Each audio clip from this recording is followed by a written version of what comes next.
Good evening, background historian crew. If you've been here before, welcome back to another episode on the channel.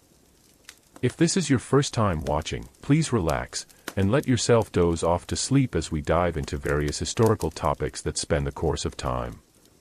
Tonight, we've got a more unique episode. For all the football fans out there, you'll enjoy this one. We're taking a deep dive into the NFL and its entire history, including all the teams that span the league today. Now, as always, sit back and enjoy the show. Part 1: America before the NFL, the origins of American football in the late 19th and early 20th century. The story of the National Football League does not begin with a single moment or a sudden burst of national attention. Instead, it grows out of decades of slow, gritty evolution, a process shaped by a young America learning to define its own sports culture. Before there was the NFL, before Sunday afternoons became synonymous with the roar of stadium crowds and the smell of tailgate grills, football was an uncertain, often dangerous pastime that many thought might not survive. This first part in our series will take us back to the decades before the NFL's founding in 1920, a time when football was a rough, chaotic, and fiercely regional sport. We will explore the roots of the game, from its messy beginnings on college campuses to its early professional experiments. We will see how America's appetite for physical competition transformed a violent student game into a structured sport with rules, teams, and eventually, the first whispers of organized leagues. From rugby roots to American identity. The earliest forms of football in America were far from what we see today. In the mid to late 1800s, what Americans called football was essentially a mix of rugby and soccer. College campuses in the Northeast began experimenting with different versions of the game, each with its own unique rules. In some places, kicking the ball was the main focus; in others, carrying it and tackling opponents became central. Two schools, Princeton and Rutgers, are often credited with playing the first intercollegiate football game on November 6, 1869. But this was not football as we know it. Their game looked more like soccer, with teams trying to advance a round ball past opponents into a goal. Players weren't wearing pads, there was no forward pass, and the sport had few safety measures. Over the next decade, American colleges began favoring the rugby-style approach, where players could carry the ball, and tackling was allowed. This shift laid the foundation for the American version of the sport.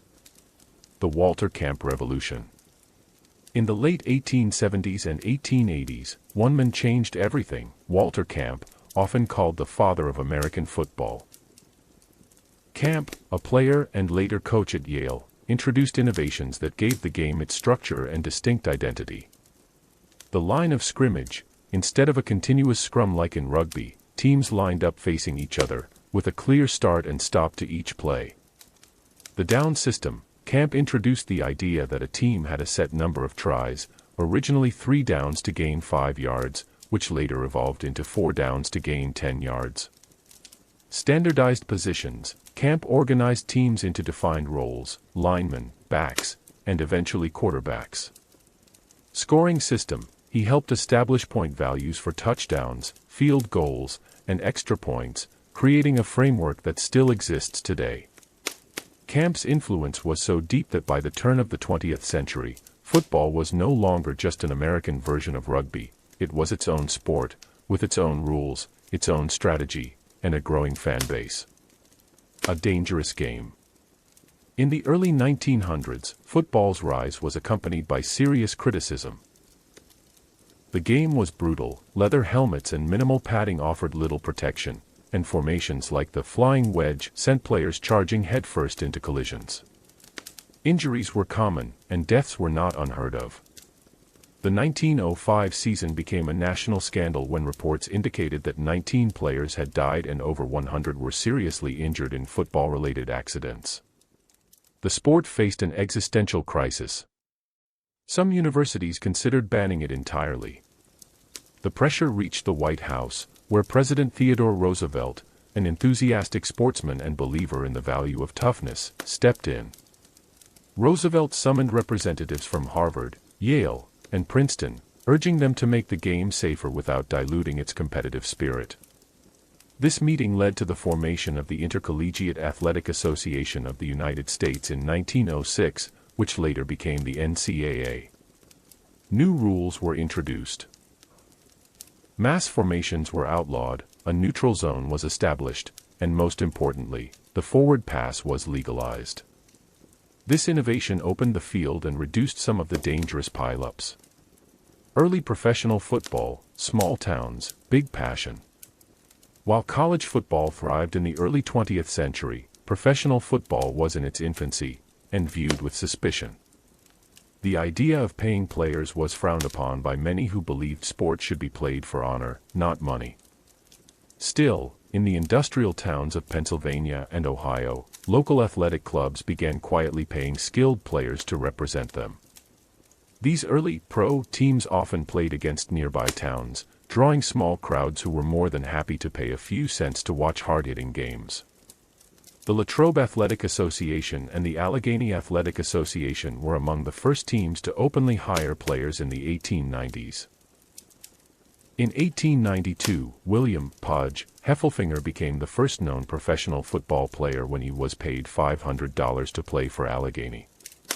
By the 1910s, the sport had expanded into Ohio, where towns like Canton and Massillon developed fierce rivalries. These matchups drew thousands of fans and proved that professional football could have real spectator appeal, if it could be organized and marketed properly. The role of the Great War. World War I, which raged from 1914 to 1918, temporarily slowed football's growth. Many players enlisted, and college rosters thinned. But the war also reinforced the sport's appeal. Football was seen as a way to develop physical fitness, teamwork, and discipline, qualities valued in soldiers. When the war ended, America experienced a burst of energy and economic optimism. People were ready for entertainment, and sports, baseball, boxing, and increasingly, football, benefited from this hunger for leisure activities. The stage is set for the NFL. By 1920, several forces were converging. College football had firmly established itself as a national pastime, especially in the Northeast and Midwest. Professional football had gained a foothold in smaller towns and was beginning to attract larger crowds. Industrial cities in Ohio, Pennsylvania, and Illinois had thriving semi-pro and pro teams, but no central authority to regulate contracts, schedules, or rules. In this chaotic environment, a group of team owners realized that the sport needed a governing body to stabilize competition, prevent bidding wars for players, and create a formal championship system. This realization would lead, in September of 1920, to a fateful meeting in an Ohio car dealership, the birthplace of the National Football League. Part 2, the birth of the NFL, Canton, Ohio, and the 1920s league founders. When the summer of 1920 drew to a close, no one in the small industrial city of Canton, Ohio, could have predicted that a meeting in a modest automobile showroom would set in motion one of the most influential sports organizations in American history. The National Football League, though it would not bear that name at first, was about to be born, and its early days would be a mix of ambition, chaos, and survival. This chapter in our series will take you through the league's earliest years, the founders who came together with a vision, the teams that carried the sport through its infancy, and the struggles of those first turbulent seasons. Why Canton? Canton was not chosen at random. In the years leading up to 1920, it had been a hotbed of professional football. The Canton Bulldogs, led by legendary player-coach Jim Thorpe, were one of the sport's most famous teams, dominating competition in Ohio and surrounding states. Canton was also centrally located for the Midwest-based teams that would form the core of the new league. Ohio, Pennsylvania, and Illinois were teeming with semi-professional and professional teams, many backed by factories or small-town athletic clubs. But these teams were disorganized, they played irregular schedules, sometimes faced vastly inferior opponents, and often fought over player contracts. The football scene was popular but unruly. Teams would poach players from one another in the middle of a season, and there was no standardized method for determining a champion. To truly grow, the sport needed rules, structure, and leadership. The founding meeting. On September 17, 1920, representatives from 4 Ohio teams met at Ralph Hay's Hupmobile dealership in Canton.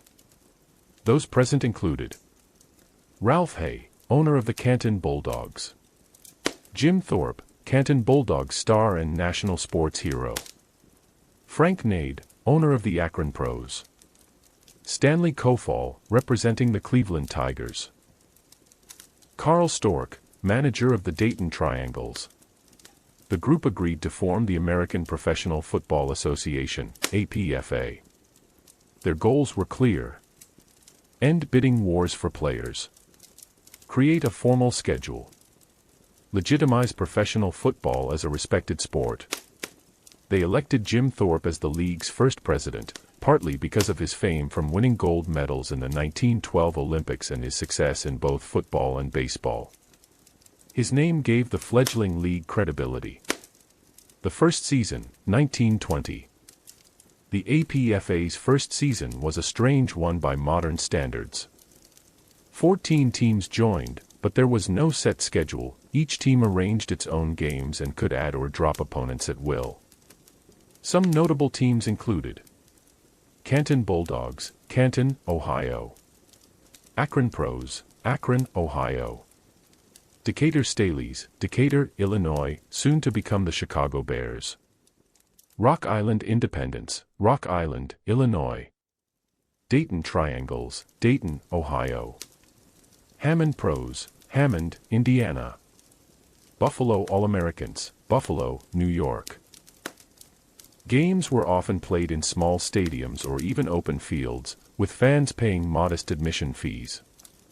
The Akron Pros, led by quarterback Fritz Pollard, one of the first African-American stars in professional football, went undefeated and were named the league's first champions. Challenges in the early years. The league's early seasons were financially fragile. Attendance varied wildly, and many teams struggled to break even. Player salaries were modest, and sometimes teams folded mid-season due to financial strain. Another major issue was public perception. College football was still far more popular and respected. Many sports writers dismissed professional players as mercenaries motivated only by money. Winning over fans meant proving that pro football could be just as thrilling and honorable as the college game. From APFA to NFL.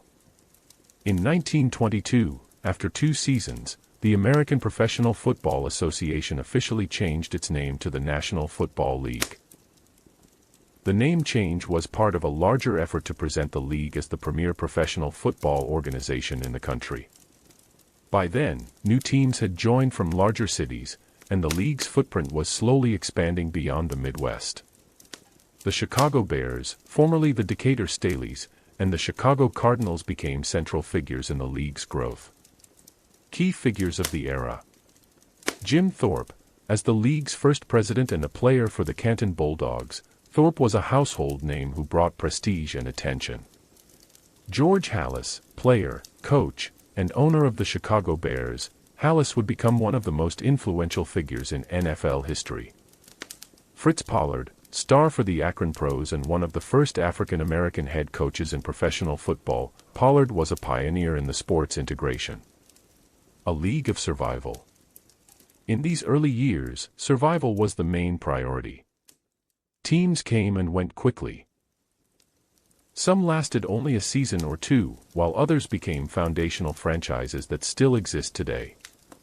The NFL of the 1920s had no television, minimal radio coverage, and relied on newspaper sports pages to drum up interest.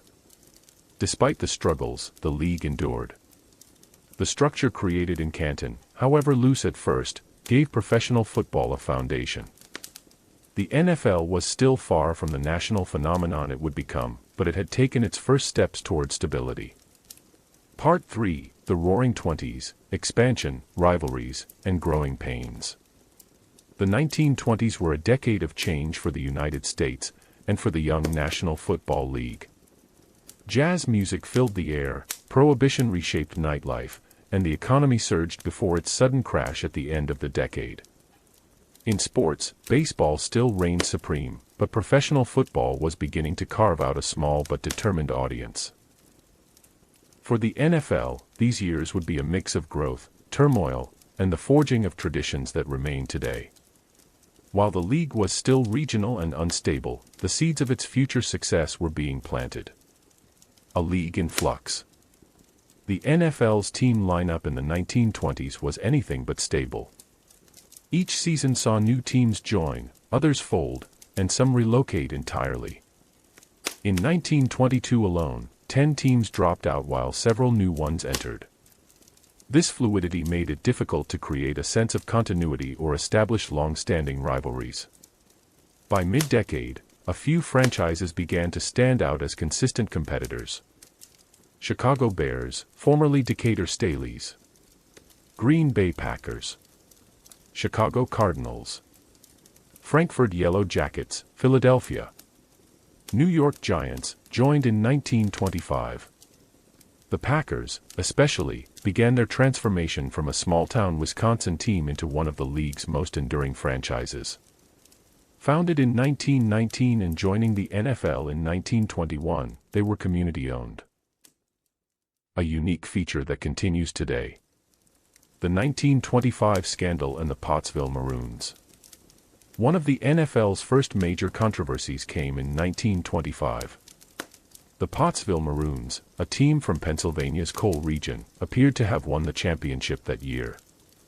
However, after playing, and winning, an unauthorized exhibition game against the University of Notre Dame All-Stars in Philadelphia, they were suspended by the league for infringing on the Frankfurt Yellow Jackets' territorial rights. The title was awarded to the Chicago Cardinals instead. To this day, many football historians and Pottsville supporters argue the Maroons were the rightful champions, making it one of the league's earliest and most hotly debated decisions. Red Grange and the barnstorming boom. Professional football's popularity got a massive boost in 1925 when Harold "Red" Grange, the "Galloping Ghost" of the University of Illinois, signed with the Chicago Bears. Grange was a college football superstar whose fame rivaled that of Babe Ruth. Immediately after his final college game, Grange and the Bears embarked on a grueling cross-country barnstorming tour, playing 19 games in just 67 days. Crowds of up to 70,000 turned out to see him play, proving that professional football could draw large audiences when marketed effectively. Grange's signing also helped legitimize the NFL in the eyes of sports fans, showing that college stars could successfully transition to the professional ranks. Championship format and league structure. In the 1920s, there was no playoff system or Super Bowl. The championship was awarded to the team with the best win-loss record at the end of the season. This sometimes led to disputes, especially when teams played different numbers of games or faced uneven competition. It wasn't until 1933 that the league introduced a playoff game to decide the champion. But in the 1920s, every game mattered, and late-season matchups between top contenders could decide the title. Integration and segregation. The NFL of the early 1920s was integrated, with players like Fritz Pollard breaking racial barriers. Pollard served as both a star player and a coach, and other African-American athletes also played in the league's first decade. However, by 1934, the NFL had an unspoken ban on black players, a policy that would not be broken until 1946. The 1920s, therefore, represented both a progressive beginning and a lost opportunity for lasting inclusion. The end of the decade. As the 1920s drew to a close, the NFL had survived but remained small. Financial stability was a constant challenge, and some franchises played in front of just a few hundred fans. Yet the league had achieved several crucial milestones. Established a national presence with teams in major markets like New York and Chicago. Attracted college superstars like Red Grange. Created a core group of franchises that would endure for decades. The next decade would bring the Great Depression, and with it, even greater tests of survival. But the NFL was no longer just an idea from a Canton car dealership. It was becoming a permanent fixture in American sports. Part 4, the 1930s, Depression-era football and the birth of the playoffs. The 1930s brought unprecedented challenges to America. The Great Depression gripped the nation, unemployment soared, and every entertainment industry felt the strain, including professional football. For the NFL, survival in this decade required innovation, adaptability, and a willingness to reimagine how the game was played and promoted. While some teams folded under economic pressure, others rose to dominance, and the decade gave birth to enduring rivalries, the playoff system, and new rules that shaped the modern game. The Great Depression's impact. The economic collapse that began in 1929 hit professional football hard. Disposable income was scarce, and sports attendance plummeted. Smaller market teams struggled most, many folded or merged just to survive. By the early 1930s, only a core group of franchises were consistently stable. Teams that did survive often cut costs in creative ways. Rosters were smaller to reduce salaries. Players sometimes took off-season jobs with the team's sponsor or owner. Teams barnstormed to rural towns to drum up revenue between official games. The Chicago Bears and Green Bay Packers emerged as particularly resilient, largely thanks to strong local followings and financial discipline. The introduction of divisions and the playoff system. One of the decade's most important developments came in 1933. The NFL reorganized into two divisions, Eastern and Western, and introduced a championship game between division winners. This move added excitement, helped maintain fan interest late in the season, and gave the league a marquee event to market. The first official NFL championship game, held on December 17, 1933, saw the Chicago Bears defeat the New York Giants 23-21 in a closely fought contest at Wrigley Field. The game's success solidified the playoff as a permanent fixture. Rule changes to increase offense. The NFL recognized that fans wanted more scoring and excitement. In the early 1930s, rules heavily favored defenses, and games often ended with baseball-like scores. To address this, the league implemented several key changes. Hash marks introduced. 1933 The ball was now placed closer to the center of the field after each play, opening up offensive options. Forward pass rules eased. Passes could now be thrown from anywhere behind the line of scrimmage, not just from 5 yards behind it. Goalposts moved. Goalposts were placed on the goal line instead of the end line to encourage field goals. They would be moved back in 1974. These adjustments made offenses more dynamic and passing attacks more viable. Dominant teams of the 1930s. Two franchises stood out as the decade's powerhouses. Chicago Bears, led by owner-coach George Halas, the Bears combined a tough running game with strategic passing. Known as the Monsters of the Midway, they were a constant championship threat. Green Bay Packers, coached by Cully Lambeau, the Packers won 3 straight championships from 1929 to 1931 and remained competitive throughout the decade. Their early embrace of the passing game helped them stay ahead of rivals. Other teams, such as the New York Giants and Detroit Lions, also began to find consistent success. The rise and fall of teams. The instability of the 1920s carried into the early 30s, but by mid-decade the NFL began to stabilize. Still, some notable teams came and went. Portsmouth Spartans moved to Detroit in 1934, becoming the Detroit Lions. Boston Braves, football, became the Boston Redskins, later moving to Washington in 1937. Several small-town teams vanished, unable to compete financially with big city franchises. The 1934 Sneakers Game. One of the most famous early championship games occurred in 1934, when the New York Giants hosted the Chicago Bears on an icy field at the Polo Grounds. At halftime, trailing 10-3, the Giants switched from cleats to basketball sneakers for better traction. The change worked. They scored 27 unanswered points in the second half, winning 30-13. The Sneakers Game became a legendary example of on-the-fly strategy. African American players and the ban. The 1930s were also the decade when the NFL effectively barred black players. After 1933, no African Americans played in the league until 1946. This exclusion removed talented stars like Fritz Pollard and hindered the sport's diversity for over a decade. End of the decade, foundations for the future. By 1939, the NFL had weathered the Depression and positioned itself for growth. A stable playoff system had been established. Rules changes made the game faster and more appealing to fans. A core of strong franchises provided a foundation for long-term survival.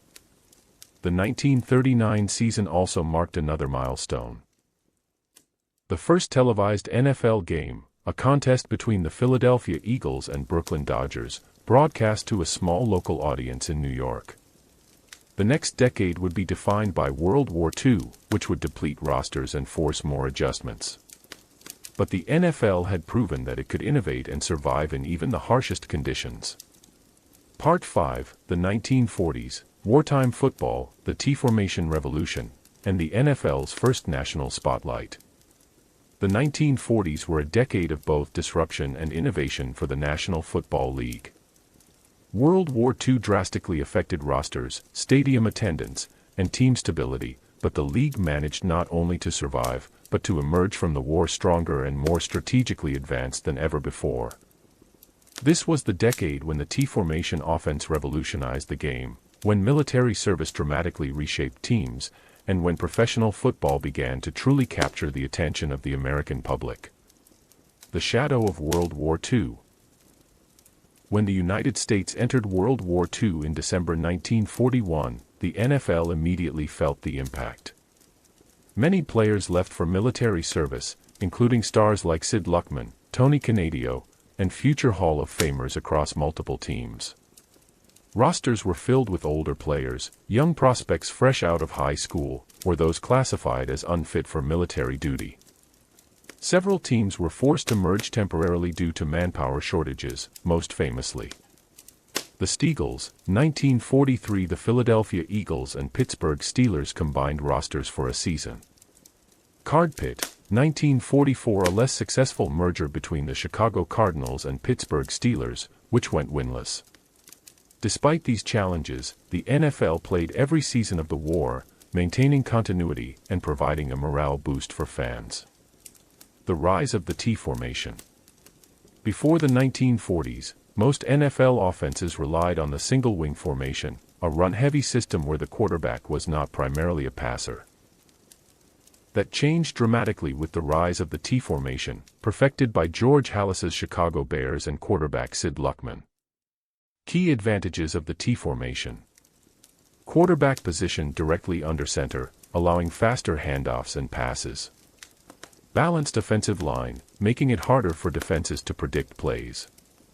Increased use of play-action passes. The T-formation's coming-out party was the 1940 NFL Championship game, when the Bears destroyed the Washington Redskins 73-0, still the most lopsided game in NFL history. That victory convinced the rest of the league to adapt, and passing became a central element of the sport. Championship teams of the 1940s. The decade saw a mix of dominant dynasties and surprise winners. Chicago Bears won 4 championships, 1940, 1941, 1943, 1946, using the T-formation's efficiency. Green Bay Packers claimed the 1944 title with a balanced offense led by tailback Ted Fritsch. Cleveland Rams won the 1945 championship before relocating to Los Angeles in 1946. Philadelphia Eagles rose to prominence late in the decade, winning back-to-back titles in 1948 and 1949 under coach Greasy Neal and halfback Steve Van Buren. Integration returns. One of the most important events of the 1940s happened in 1946. The NFL reintegrated after a 13-year ban on African American players. The Los Angeles Rams, now playing in the publicly funded Los Angeles Memorial Coliseum, signed Kenny Washington and Woody Strode under pressure from local officials. The Cleveland Browns, then in the All-America Football Conference, also signed Marion Motley and Bill Willis, both of whom would later join the NFL after the AAFC-NFL merger. The All-America Football Conference, AAFC. In 1946, the NFL faced new competition from the AAFC, which featured high-quality teams and attracted talented players with higher salaries. The AAFC's Cleveland Browns, coached by Paul Brown, became a powerhouse, winning all 4 AAFC titles. The AAFC's innovative strategies, playbooks, film study, full-time assistants, forced the NFL to modernize. The leagues would merge in 1950, with the Browns, San Francisco 49ers, and Baltimore Colts joining the NFL. Post-war growth and the television era. By the end of the 1940s, professional football had expanded beyond its pre-war boundaries. The Los Angeles Rams became the first major professional team on the West Coast. Television broadcasts of NFL games began to reach more homes, introducing the sport to a wider audience. Attendance surged as returning veterans and growing middle-class families sought affordable entertainment. The decade's legacy. The 1940s left the NFL with a modern offensive system in the T formation. Integration of African American players, setting the stage for a more inclusive league. A new geographic footprint that included the West Coast. Growing competition that would ultimately make the league stronger. The NFL entered the 1950s not just as a survivor of wartime hardship, but as a sport poised for explosive growth in popularity. Part 6, the 1950s, television's arrival, the Browns' dominance, and the NFL's march toward modernity. The 1950s marked a turning point in the history of the NFL. This was the decade when television truly entered the picture, changing how the game was consumed. It was also the era when the NFL absorbed the best of the All-America Football Conference, AAFC, creating new powerhouses, and when the league began its steady climb toward becoming America's favorite sport. The AAFC merger and the Browns' immediate impact. In 1950, the NFL officially absorbed 3 AAFC teams. Cleveland Browns, San Francisco 49ers, Baltimore Colts, not the later version that moved to Indianapolis. From the start, Paul Brown's Cleveland Browns proved they belonged. In their very first NFL season, the Browns won the championship, defeating the Los Angeles Rams 30-28. The Browns' dominance continued. Championships in 1950, 1954, and 1955. Appearances in 6 consecutive NFL title games from 1950 to 1955. Legendary players like quarterback Otto Graham, fullback Marion Motley, and kicker Lou Groza. Paul Brown's innovations, playbooks, film study, precise timing routes, became standard across the league. Television changes everything. The rise of TV in the 1950s transformed the NFL from a regional attraction into a national spectacle. In 1951, the NFL championship game became the first professional football game televised coast to coast. The exposure increased the league's profile, introducing stars like Otto Graham, Norm Van Brocklin, and Doak Walker to fans far beyond their home cities. Teams began to adjust game times to suit TV schedules, a trend that would only grow. Television also created new revenue streams, giving the NFL the resources to invest in expansion and marketing. Dynasties and power teams of the 1950s. While the Browns dominated much of the decade, other teams enjoyed championship glory. Detroit Lions, titles in 1952, 1953, and 1957, led by quarterback Bobby Lane and halfback Doak Walker. Los Angeles Rams, won in 1951 and fielded one of the league's most exciting passing attacks with Van Brocklin and Elroy "Crazy Legs" Hirsch. New York Giants, captured the 1956 title under coach Jim Lee Howell with stars like Frank Gifford and Sam Huff. The 1958 NFL Championship, the greatest game ever played. The decade closed with a single game that changed the NFL forever. Baltimore Colts vs. New York Giants, played December 28, 1958, at Yankee Stadium. The Colts, led by quarterback Johnny Unitas, defeated the Giants 23-17 in the first sudden-death overtime in NFL history. The game was televised nationally and captivated millions, helping solidify professional football's place in American culture. Many sports historians credit this game with sparking the NFL's rapid popularity boom in the 1960s. Strategic and organizational changes. The 1950s saw the NFL becoming more organized and competitive. Standardized player scouting and drafting improved team parity. Rules evolved to encourage passing and offense, boosting fan appeal. Defensive strategies advanced with innovations like Tom Landry's 4-3 defense, developed while he was the Giants' defensive coordinator. The decade's legacy. By the end of the 1950s, the NFL was a television-friendly product with growing national recognition. Home to coaching innovators whose methods still influence the game. On the verge of rapid expansion, both geographically and in cultural importance. The 1960s would bring new teams, a rival league in the AFL, and the birth of the Super Bowl, forever transforming professional football. Part 7, the 1960s, AFL-NFL rivalry, expansion, and the birth of the Super Bowl. The 1960s were among the most transformative years in NFL history. The decade was defined by the arrival of a new rival league, the American Football League, AFL, a fierce bidding war for talent, and ultimately the merger that created the modern NFL. This was also the decade that gave us the first Super Bowl, expanded professional football's reach to new cities, and elevated the sport into the heart of American culture. The birth of the AFL, 1960.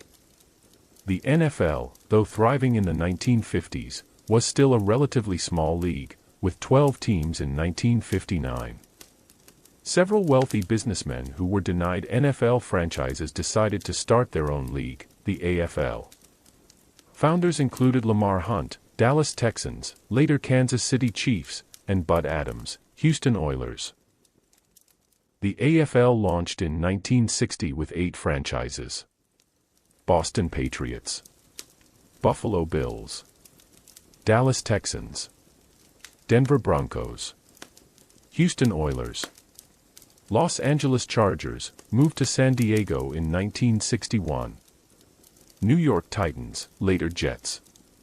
Oakland Raiders. The AFL's style was faster, flashier, and more passing-oriented than the NFL's, and it appealed to a younger audience. The player bidding war.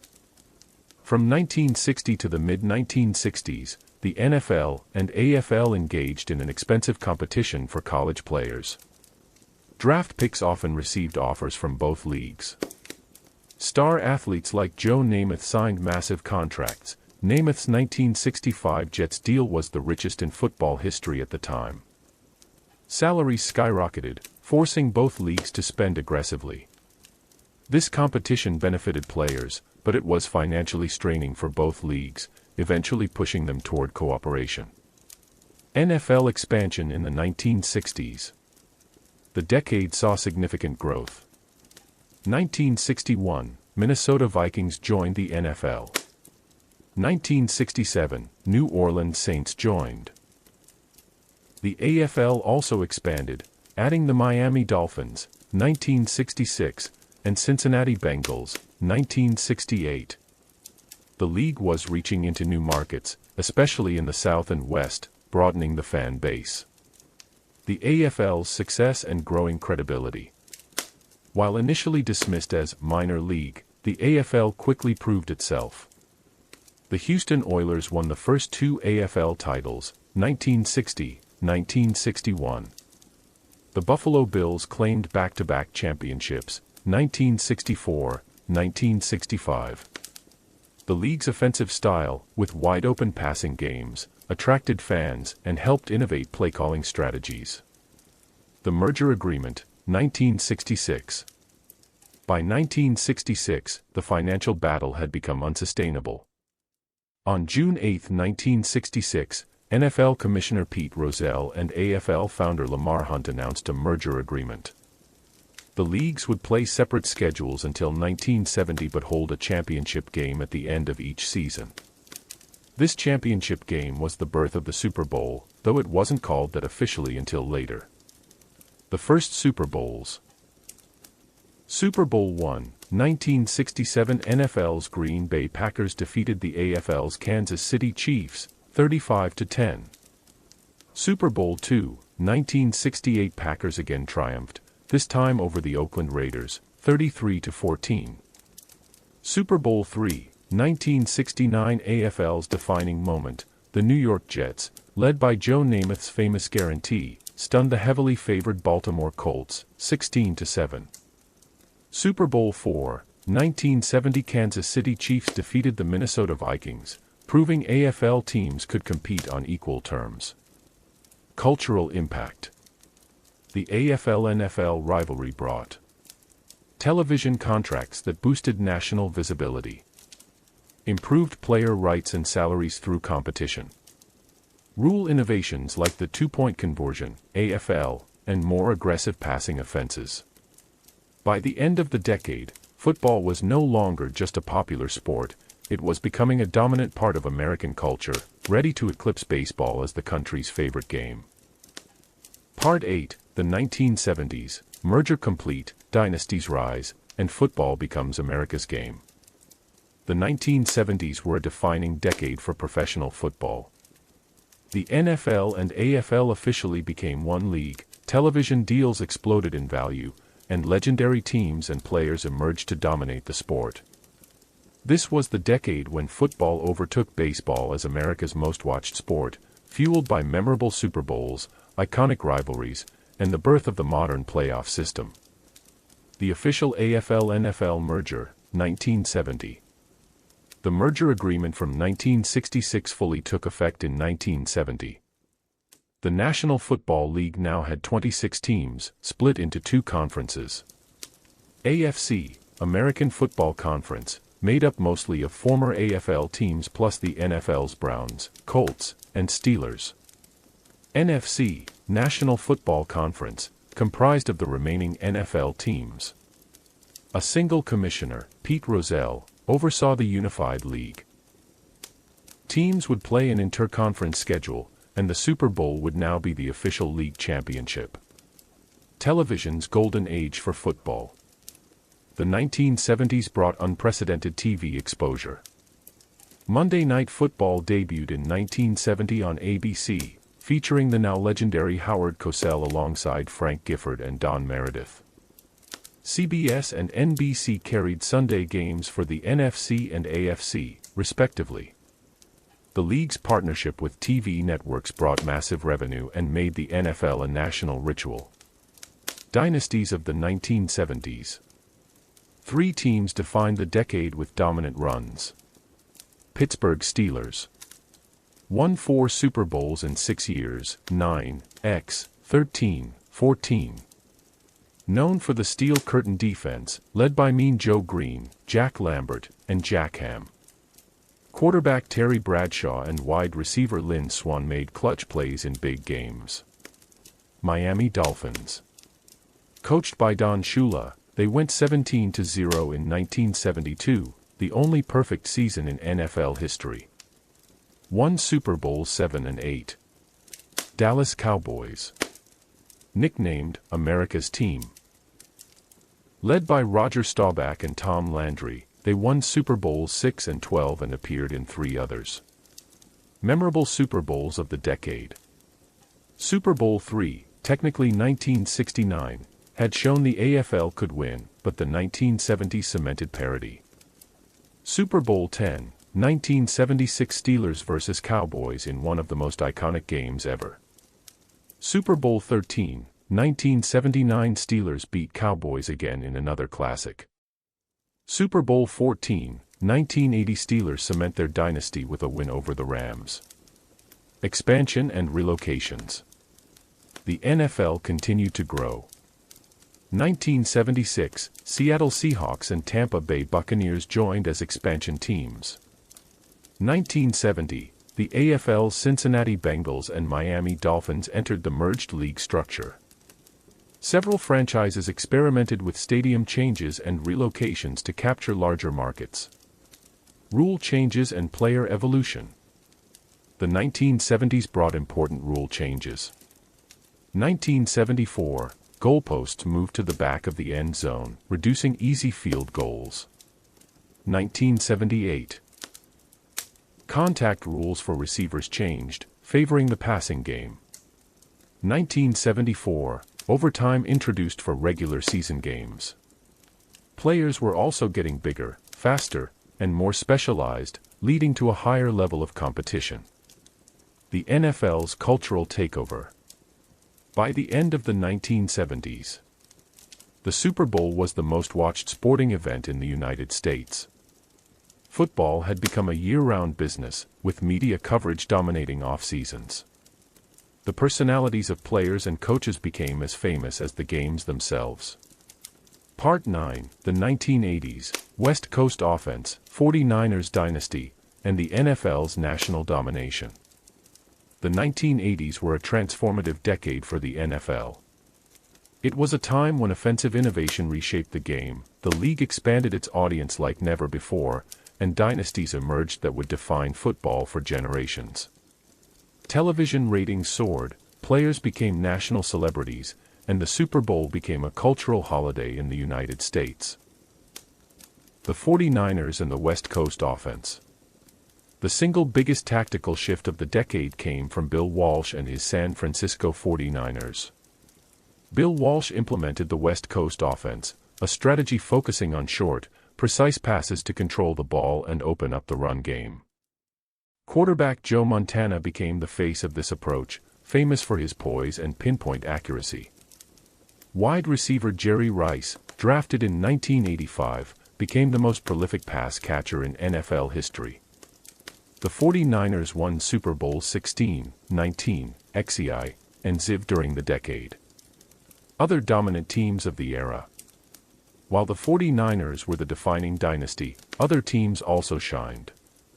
Washington Redskins won 3 Super Bowls, 17, XXII, XXVI, under coach Joe Gibbs with different starting quarterbacks. Chicago Bears, the 1985 Bears, led by coach Mike Ditka, linebacker Mike Singletary, and the 46 defense of Buddy Ryan, won Super Bowl 20 in dominant fashion. New York Giants, under coach Bill Parcells and linebacker Lawrence Taylor, the Giants' ferocious defense earned them Super Bowl 21. Lawrence Taylor changes defense forever. The most dominant defensive player of the 1980s was Lawrence Taylor of the Giants. Revolutionized the outside linebacker position with unmatched speed, power, and aggression. Forced offenses to adjust their blocking schemes and prioritize protecting quarterbacks. Widely regarded as one of the most influential defensive players in NFL history. Television, celebrity, and the NFL brand. The 1980s cemented football as America's favorite sport. CBS, NBC, and ABC all competed fiercely for broadcasting rights. Monday Night Football remained a ratings powerhouse. Players like Joe Montana, Dan Marino, and Walter Payton became household names. The Super Bowl halftime show began evolving from marching bands to full-scale entertainment productions, setting the stage for the spectacles of the 1990s. The rise of the passing game. Rule changes in the late 1970s and early 1980s opened the field for passing offenses. Quarterbacks like Dan Marino, Dolphins, and John Elway, Broncos, redefined what was possible through the air. Marino's 1984 season, with over 5,000 passing yards, was considered revolutionary at the time. Expansion and challenges. 1982, a player's strike shortened the season to 9 games but introduced a unique Super Bowl tournament playoff format. 1987, another strike brought replacement players for several weeks, a controversial move that strained player-owner relations. The NFL added 2 more franchises in 1976, Buccaneers, Seahawks, but no new teams joined in the 1980s. However, groundwork was being laid for future expansion. The NFL as a national powerhouse. By the close of the 1980s, football was the most profitable and popular sport in the United States. The Super Bowl was consistently the most watched television event of the year. The NFL had established a formula of elite talent, national TV contracts, and strong branding that would carry it into the global market in the next decade. Part 10, the 1990s, Cowboys Dynasty, Expansion Teams, and the Globalization of the NFL. The 1990s marked one of the most prosperous and defining decades in NFL history. It was a period of dynasties, bold expansion, technological leaps in broadcasting, and the beginning of the NFL's push into global markets. The decade also featured intense rivalries, Hall of Fame-level talent across positions, and cultural moments that cemented the league's place as America's favorite sport. The Dallas Cowboys dynasty. The most dominant franchise of the 1990s was unquestionably the Dallas Cowboys. Under owner Jerry Jones and head coach Jimmy Johnson, the Cowboys rebuilt from the ground up after a late 1980s slump. Led by the legendary triplets, quarterback Troy Aikman, running back Emmitt Smith, and wide receiver Michael Irvin, the Cowboys became a near-unstoppable force. They won 3 Super Bowls in 4 years, XXVII in 1992, XXIII in 1993, and XXX in 1995. Their offensive line, known as the Great Wall of Dallas, dominated the trenches. Other champions of the decade.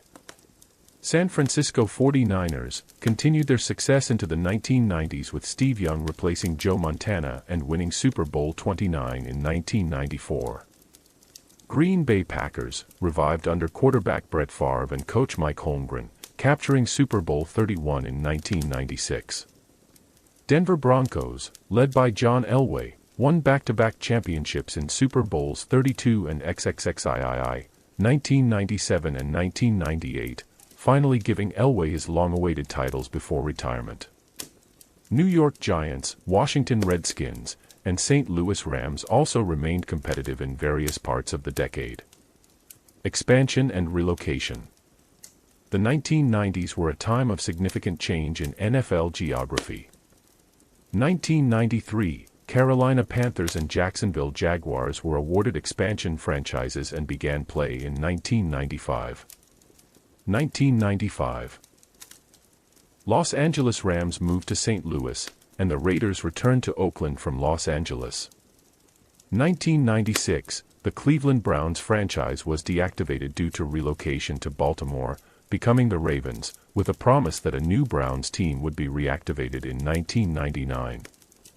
1997, the NFL added the Tennessee Oilers, former Houston Oilers, relocation, later renamed the Titans in 1999. The rise of Brett Favre and Peyton Manning. The quarterback position flourished in the 1990s. Brett Favre became the face of the Packers, winning 3 straight MVP awards, 1995 to 1997, and setting passing records with his gunslinger style. Peyton Manning entered the league in 1998 with the Indianapolis Colts, beginning a career that would eventually redefine the position. International expansion efforts.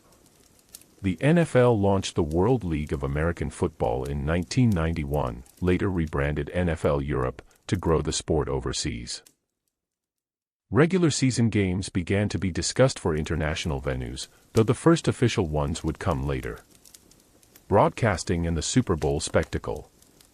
The NFL struck huge TV deals with Fox, CBS, ABC, and NBC, fueling massive revenue growth.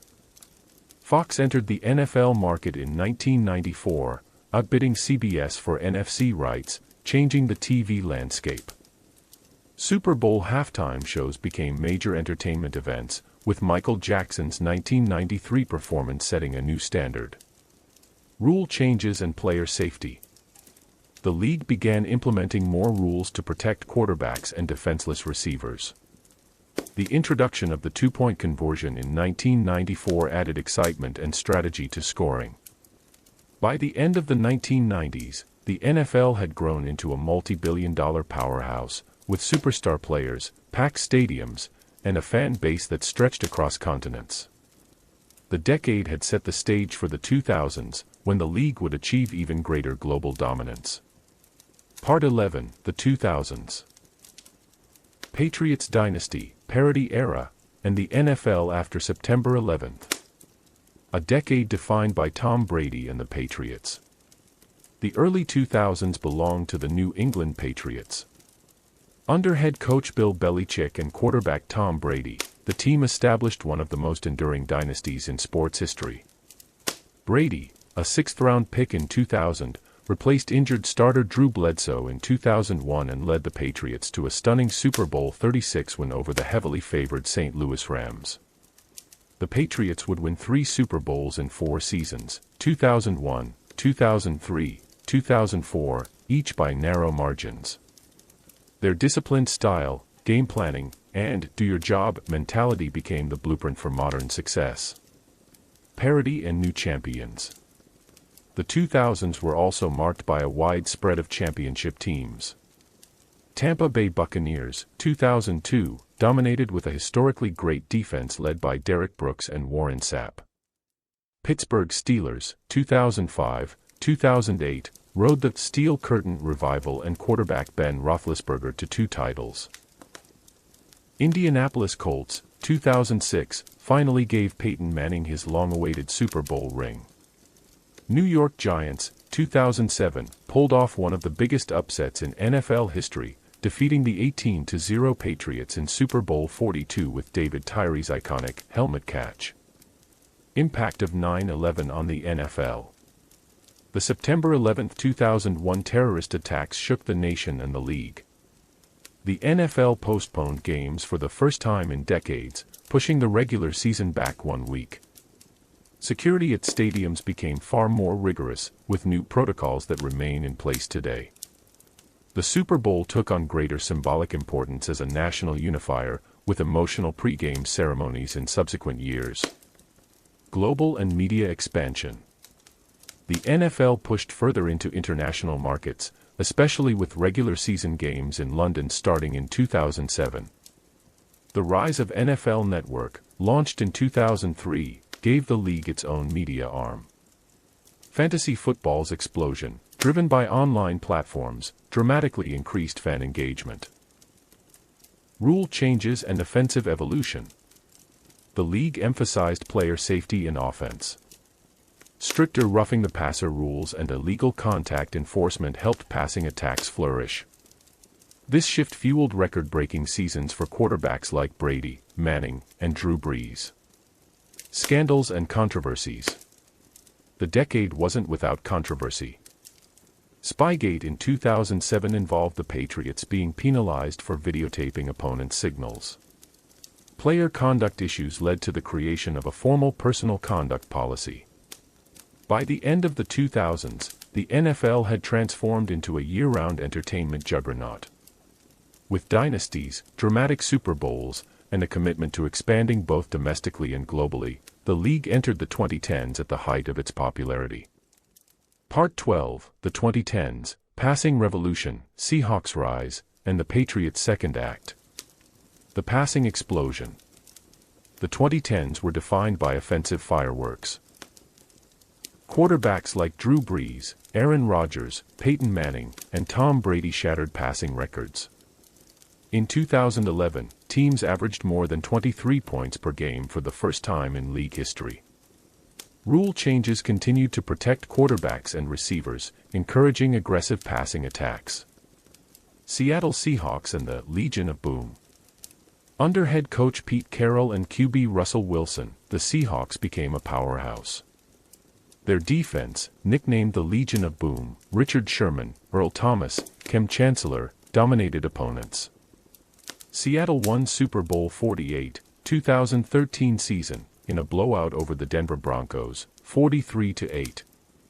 The following year, they returned to the Super Bowl but lost a heartbreaker to the Patriots after the infamous goal line interception.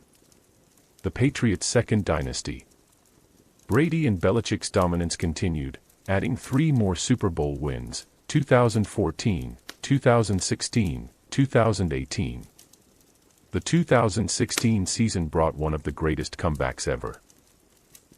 New England rallied from a 28-3 deficit to beat Atlanta in overtime in Super Bowl 51. The Patriots' sustained success across 2 decades cemented them as the NFL's most enduring modern dynasty. Rise of mobile quarterbacks. Players like Cam Newton, Russell Wilson, and later Patrick Mahomes showed how mobility could transform offenses.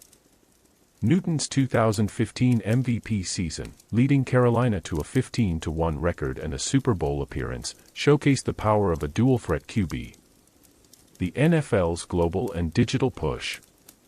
The league expanded international games in London and added games in Mexico City. Social media and streaming deals changed how fans consumed games.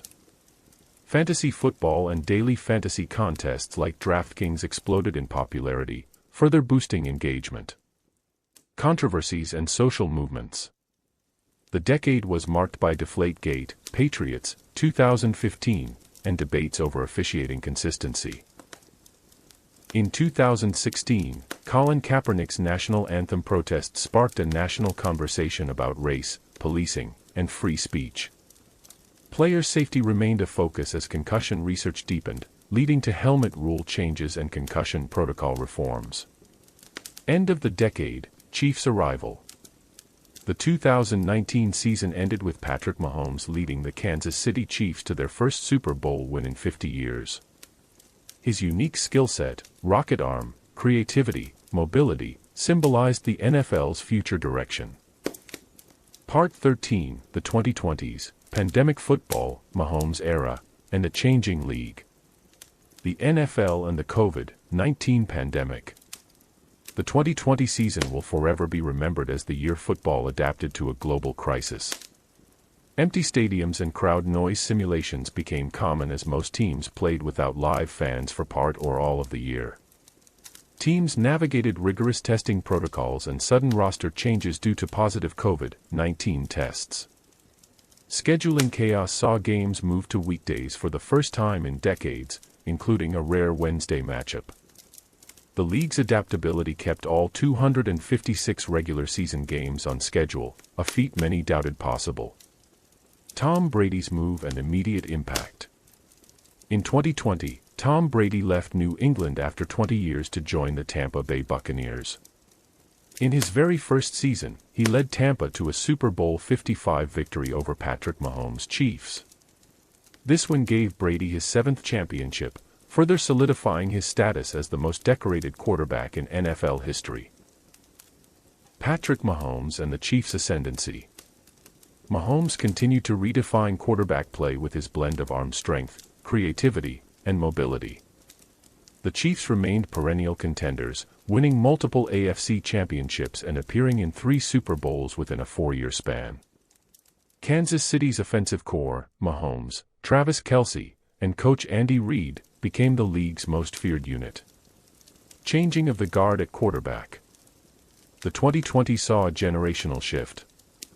Young stars like Josh Allen, Joe Burrow, Justin Herbert, Jalen Hurts, and Trevor Lawrence emerged. Established legends like Drew Brees, Ben Roethlisberger, and Philip Rivers retired, marking the end of an era. Social justice and player activism. The NFL continued to be a platform for social causes. The 2020 offseason, following the death of George Floyd, brought heightened visibility to Black Lives Matter and calls for reform. Players used their voices for change, with the league expanding programs to support community initiatives. Global expansion efforts. The NFL deepened its international series with multiple London games each year and new commitments to Germany. Mexico City games returned, showcasing the league's intent to grow its global audience. Rule evolutions and player safety. The league refined its concussion protocols and updated tackling rules to further protect players. Kickoff returns continued to be de-emphasized to reduce high-speed collisions. Technological advances like next-gen stats gave teams more precise performance data than ever before. Looking forward. The decade is still unfolding, but the NFL in the 2020s is shaping up to be defined by the battle between youthful quarterback talent and veteran champions. Expanding international influence. Evolving offensive creativity in both passing and rushing schemes. Part 14, The Green Bay Packers, From Small-Town Roots to Titletown, USA. Origins and Early Days, 1919 to 1929. The Green Bay Packers were founded in 1919 by Earl Curly Lambeau and George Calhoun in the small city of Green Bay, Wisconsin. Lambeau secured uniforms from his employer, the Indian Packing Company, which inspired the team's name. In 1921, the Packers joined the American Professional Football Association, soon to become the NFL. Playing in a city with a population of barely 30,000, they relied heavily on community support and local pride. The Packers quickly established themselves as a competitive force, winning 3 consecutive NFL championships from 1929 to 1931 under Lambeau's leadership. The Lambeau era, 1930s-1949. Curly Lambeau was more than just a founder, he was a pioneer in the forward pass era.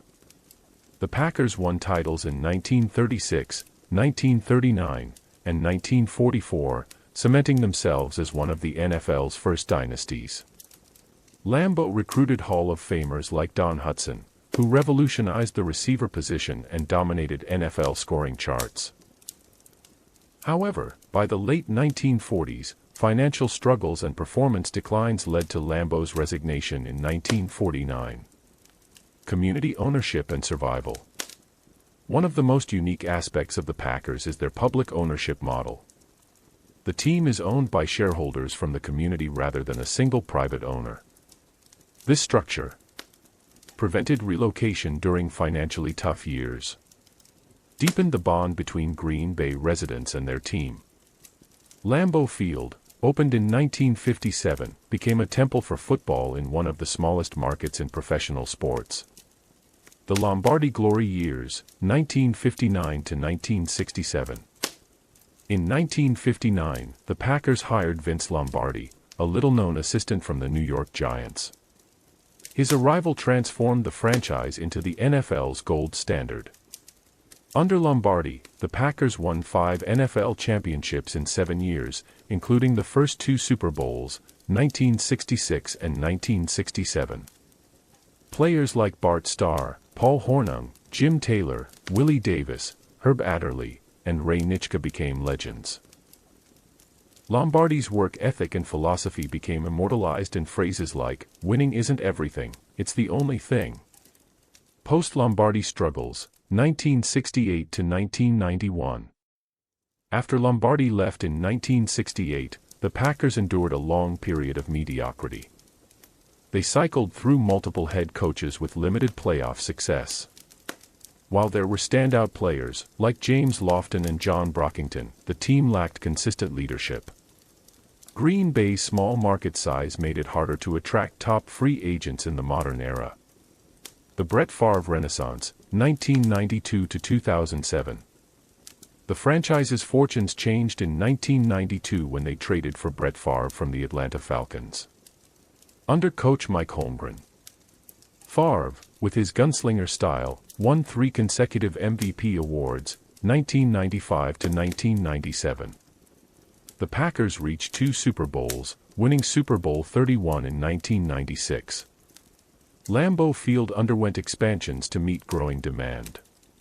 Favre became a durable Ironman, starting 297 consecutive games for Green Bay. The Aaron Rodgers era, 2008 to 2022.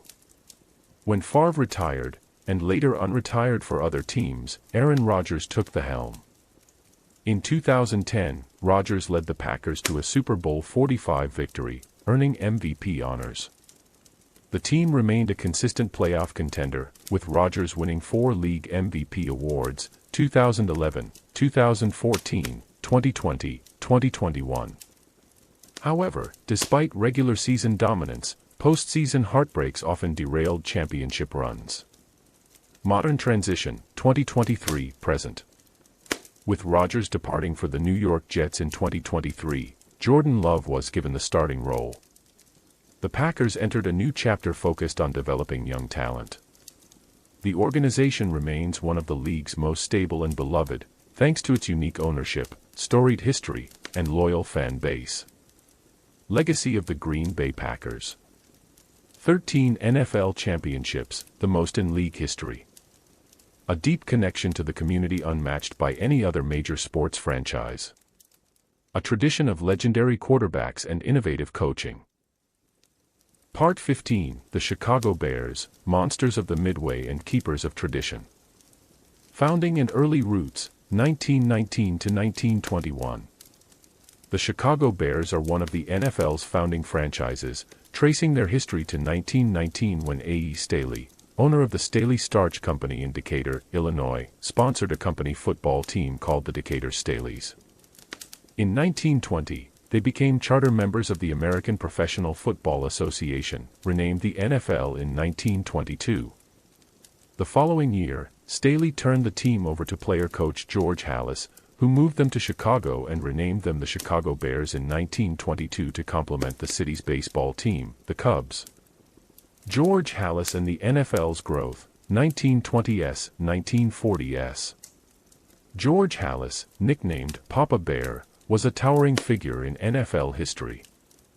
Halas not only coached the Bears for 40 seasons, but also helped shape the NFL's rules, marketing, and business model. The Bears were dominant in the early NFL, winning championships in 1921, 1932, 1933, 1940, 1941, 1943, and 1946. The 1940 NFL championship game, in which the Bears crushed Washington 73-0, remains the most lopsided victory in league history. Halas also popularized the T-formation offense, which revolutionized football strategy. The Monsters of the Midway, 1940s. The nickname, Monsters of the Midway, originally referred to the University of Chicago football team but became synonymous with the Bears due to their hard-hitting, punishing defense. Legendary players like Sid Luckman, Bronco Nagurski, and George McAfee became household names. Soldier Field, opened in 1924, became the symbolic home of Chicago football, though the Bears would not move there full-time until 1971.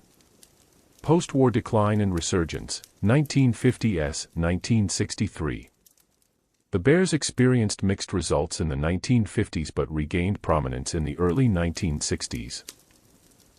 In 1963, under Halas's leadership, the Bears won the NFL championship over the New York Giants in a hard-fought defensive battle. Hall of Fame linebacker Bill George and tight end Mike Ditka were central figures in this era. Transition years and Halas's legacy, 1964 to 1982. After 1963, the Bears endured long stretches without playoff appearances. Halas retired from coaching in 1967 but remained the team's owner until his death in 1983.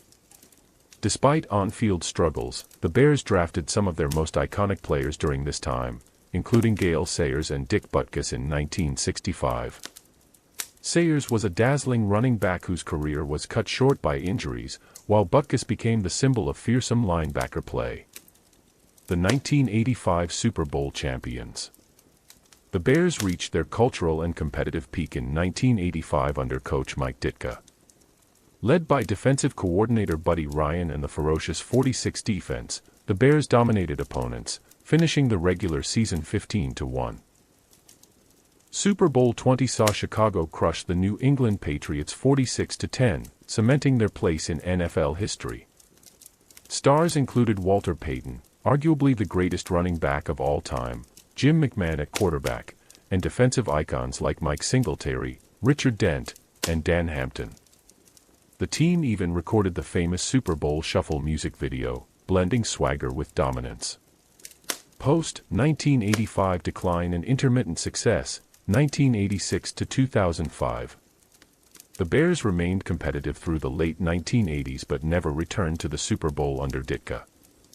The 1990s brought inconsistency, coaching changes, and struggles to find a long-term quarterback.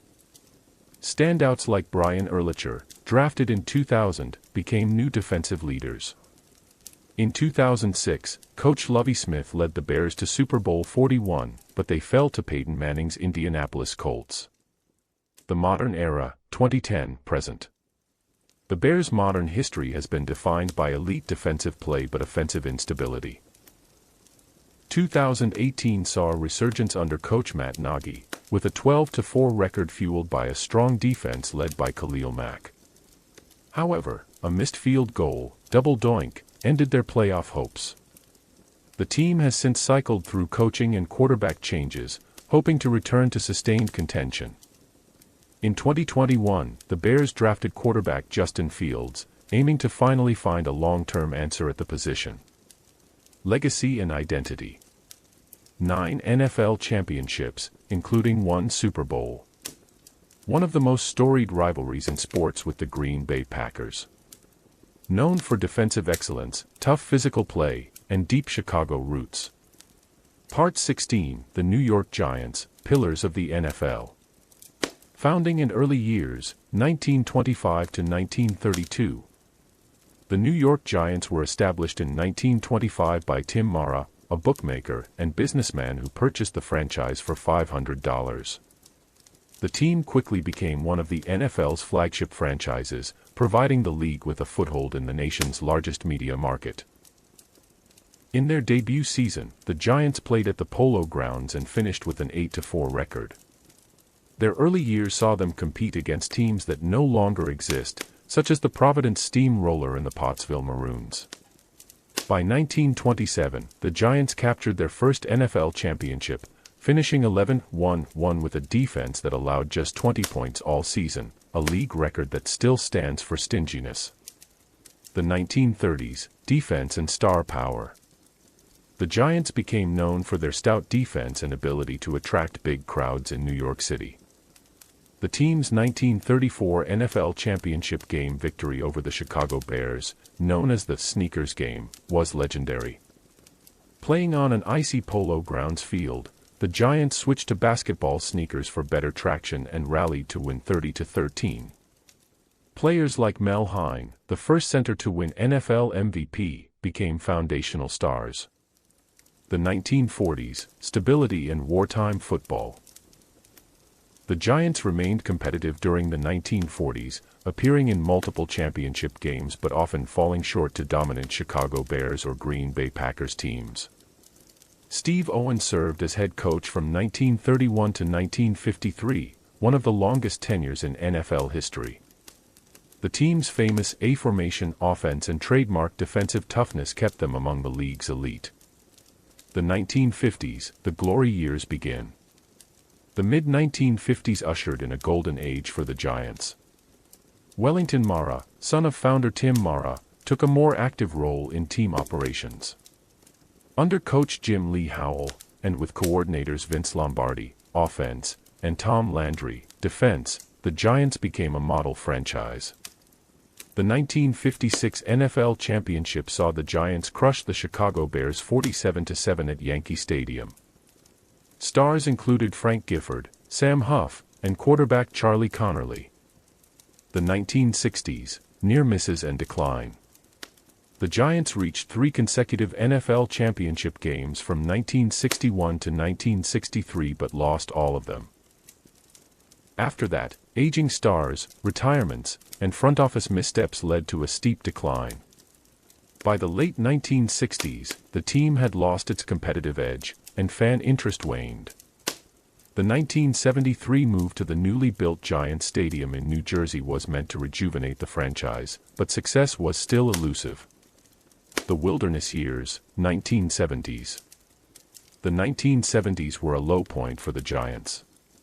Frequent coaching changes, poor drafting, and a lack of identity kept them in the league's lower tier.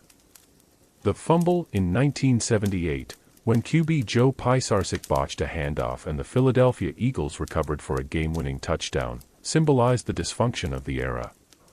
The Parcells Revolution, 1983 to 1990. The hiring of Bill Parcells as head coach marked the start of a resurgence. With a defense anchored by Lawrence Taylor, widely regarded as the greatest defensive player in NFL history, and offensive standouts like Phil Simms and Joe Morris, the Giants became contenders again. They won Super Bowl 21, 1986 season over the Denver Broncos and Super Bowl 25, 1990 season over the Buffalo Bills in one of the most tightly contested games in NFL history, 20-19. Parcells' teams were known for discipline, defense, and a punishing running game. The 1990s, transition and struggles. After Parcells left, the Giants experienced coaching changes and inconsistent results. They won the 1993 NFC East title under Dan Reeves, led by quarterback Phil Simms and running back Rodney Hampton, but playoff success was rare. The team struggled to keep pace with new offensive trends sweeping the league. The Coughlin-Eli era, 2004 to 2015. The Giants' next great era began when they hired Tom Coughlin and drafted quarterback Eli Manning in 2004. Under Coughlin, the Giants developed a knack for postseason upsets. They won Super Bowl 42, 2007 season, stunning the previously undefeated New England Patriots, highlighted by David Tyree's miraculous helmet catch. 4 years later, they beat the Patriots again in Super Bowl 46, with Manning earning MVP honors both times. Recent years, 2016, present. The Giants have struggled for consistent success since Coughlin's departure in 2015. Despite a playoff berth in 2016 under coach Ben McAdoo, they cycled through coaches and endured multiple losing seasons. In 2022, under new coach Brian Daboll, the Giants returned to the playoffs, winning a wild card game against the Minnesota Vikings before losing to the Philadelphia Eagles. Running back Saquon Barkley and quarterback Daniel Jones have become the faces of the current team, though questions remain about long-term competitiveness. Legacy and rivalries. 4 Super Bowl championships, 1986, 1990, 2007, 2011. 8 NFL championships pre-Super Bowl era. Long-standing rivalries with the Dallas Cowboys, Philadelphia Eagles, and Washington Commanders. Known for a commitment to defense, resilience in big games, and deep roots in NFL history. Part 17, The Green Bay Packers, the NFL's community-owned legacy. Founding and early struggles, 1919 to 1929. The Green Bay Packers were founded in 1919 by Earl Curly Lambeau and George Calhoun, making them one of the oldest franchises in the NFL. Lambeau worked for the Indian Packing Company, which provided funds for uniforms, inspiring the team's name. In 1921, the Packers joined the American Professional Football Association, later the NFL. Their early years were difficult financially, and the team was briefly suspended for violating player eligibility rules in 1921. By the late 1920s, Lambeau's leadership brought success. The Packers won 3 consecutive NFL championships in 1929, 1930, and 1931, establishing their place as an early powerhouse. The Lambeau era, 1930s, 1940s. Curly Lambeau coached the team for 29 years, introducing the forward pass as a central part of the offense long before most teams embraced it. Stars like Don Hutson, widely regarded as the first modern wide receiver, revolutionized passing with his route running and catching ability. The Packers won additional championships in 1936, 1939, and 1944. The small-town franchise became a source of immense pride for Green Bay, the NFL's smallest market. Community ownership model. The Packers are unique in professional sports for being publicly owned by shareholders. Over 500,000 people own shares today. This structure saved the team multiple times from financial collapse in the early years. Annual stock sales are not for profit but to fund stadium improvements and operations. The result is a deep connection between the team and its community that no other NFL franchise can match. Post-Lambeau decline, 1950s. After Lambeau's departure in 1949, the Packers struggled for over a decade. The 1950s brought losing seasons and a decline in attendance. Green Bay's survival as an NFL city was threatened as other small-market teams folded or moved. The The Lombardi Dynasty, 1959 to 1967. The hiring of Vince Lombardi in 1959 changed everything. Lombardi instilled discipline, precision, and a culture of winning. Under his leadership, the Packers won 5 NFL championships in 7 years, including the first 2 Super Bowls, 1966, 1967. Legendary players from this era include Bart Starr, Jim Taylor, Paul Hornung, Ray Nitschke, Herb Adderley, and Willie Wood. Lombardi's Packers became the gold standard for excellence in football. The 1970s, post-dynasty struggles. Following Lombardi's departure, the Packers endured another long slump. The team had only 2 winning seasons from 1968 to 1991. Poor draft choices and coaching instability prevented sustained success. Despite struggles, Lambeau Field remained a beloved home, with loyal fans braving brutal Wisconsin winters to fill the stands. The Brett Favre era, 1992 to 2007. The arrival of Brett Favre in a 1992 trade from the Atlanta Falcons reignited the franchise. Under coach Mike Holmgren, Favre's fearless style and durability transformed the Packers into contenders. In 1996, the Packers won Super Bowl 31, defeating the New England Patriots.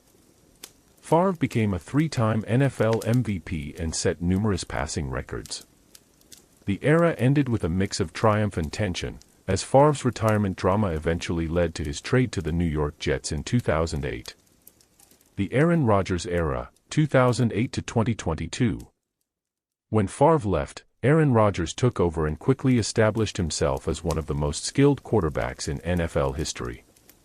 Rodgers led the Packers to victory in Super Bowl 45, 2010 season, and won multiple MVP awards. Known for precision passing and clutch performances, Rodgers kept the Packers consistently competitive. Despite many playoff appearances, Green Bay often fell short of returning to the Super Bowl, fueling debates about missed opportunities. The Matt LaFleur years and the present. Hired in 2019, Matt LaFleur brought a modern offensive system that meshed with Rodgers' skills. The Packers made 3 consecutive NFC Championship appearances, 2019 to 2021. In 2023, Rodgers was traded to the New York Jets, ushering in a new era with Jordan Love at quarterback. The team remains focused on blending youth with tradition, aiming for continued success in a changing NFL landscape. Legacy and cultural impact. 13 NFL championships, most in NFL history, including 4 Super Bowls. Deep community roots through public ownership. Iconic rivalry with the Chicago Bears, the league's oldest and most played matchup. A symbol of small-town America's ability to compete on a national stage. Part 18, The Chicago Bears, Monsters of the Midway. Founding in early years, 1920 to 1930. The Chicago Bears are one of the NFL's original franchises, founded in 1920 as the Decatur Staleys by the A.E. Staley Food Starch Company. The team's first player-coach was George Halas, who quickly became the defining figure in Bears history. In 1921, Halas moved the team to Chicago, renamed them the Bears, and began a legacy that would span over 6 decades. Early success came quickly, as the Bears won the 1921 NFL championship. Throughout the 1920s, the Bears became famous for tough, physical play, often leading the league in defense and intimidation. Their games with the Green Bay Packers, starting in 1921, set the tone for the league's oldest rivalry. The Red Grange Revolution, 1925-1930s. The signing of Harold "Red" Grange in 1925 was a turning point not just for the Bears, but for professional football as a whole. Grange's fame from college football drew massive crowds to the NFL, legitimizing the league in the public eye. The Bears toured nationally with Grange, bringing the sport to new markets and increasing its popularity. In the 1930s, Halas continued to build his team around hard-hitting defense and power running, winning NFL championships in 1932 and 1933. The Monsters of the Midway, 1940s. The Bears' dominance peaked in the early 1940s with their famous T-formation offense and quarterback Sid Luckman. In 1940, the Bears defeated the Washington Redskins 73-0 in the most lopsided game in NFL history.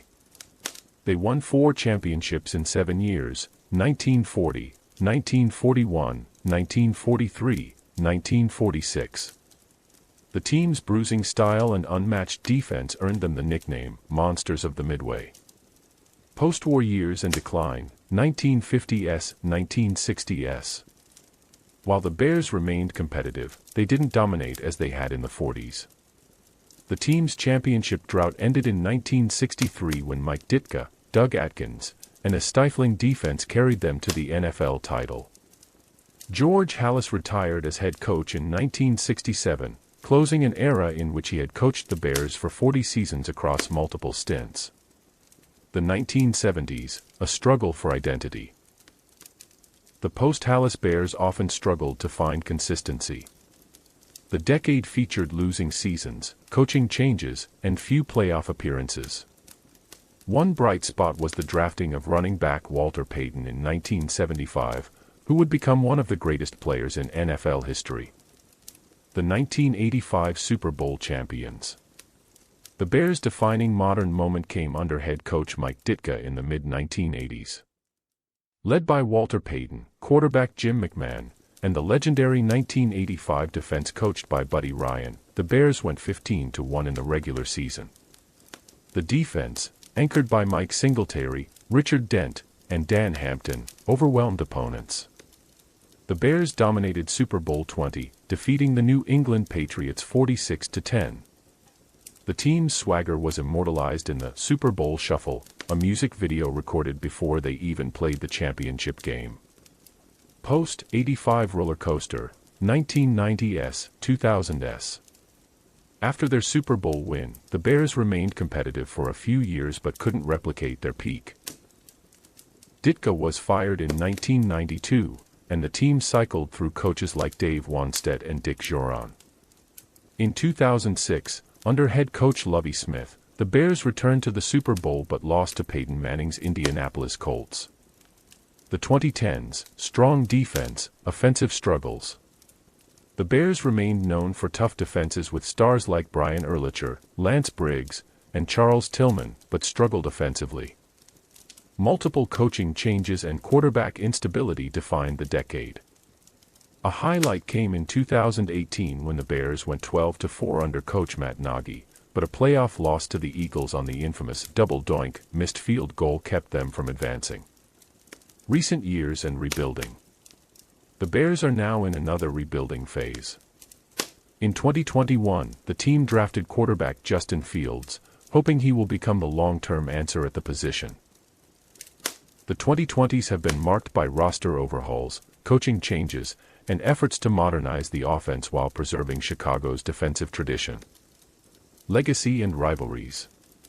9 NFL championships, including 1 Super Bowl. The NFL's oldest rivalry with the Green Bay Packers. Known for producing legendary defensive players and embodying tough, gritty football. The Monsters of the Midway nickname remains one of the most iconic in sports. Part 19, the Pittsburgh Steelers, the Steel Curtain Dynasty. Founding in early years, 1933-1960s. The Pittsburgh Steelers were founded in 1933 by Art Rooney, making them the 7th oldest franchise in the NFL. Originally called the Pittsburgh Pirates, sharing the name with the city's baseball team, they adopted the Steelers name in 1940 to reflect the city's steel industry. For decades, the Steelers were known more for their loyalty and toughness than for winning.